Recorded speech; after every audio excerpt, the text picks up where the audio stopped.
చూడండి friends, Manali వద్దాను first నేను అనుకున్నాను, తర్వాత నేను క్యాన్సిల్ అవుదాం అనుకున్నాను. కానీ ఈ క్రెడిట్ మొత్తం గౌస్ అండ్ బాషా, షాయి, మా బాబాయ్ హబీబ్ బాషా, ఈ క్రెడిట్ మొత్తం వాళ్ళే దక్కింది ఫ్రెండ్స్. ఎందుకంటే నేను కొంచెం ఫైనాన్షియల్ పరంగా కొంచెం ప్రాబ్లం ఉండి నేను వద్దు అనుకున్నాను.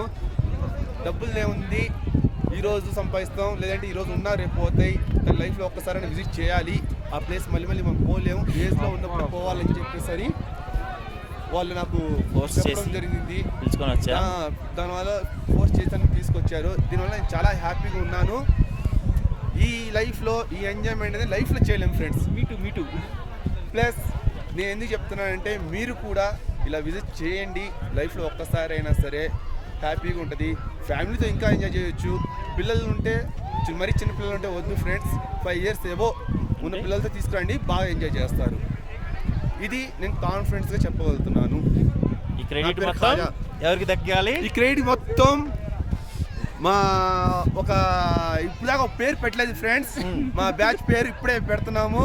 ఓకే, బట్ట బ్యాచ్. నో ఫ్రెండ్స్, ఆ పేరైతే కాదు, తర్వాత ఆలోచించి పేరైతే ఫిక్స్ చేద్దాం. పొట్ట బ్యాచ్.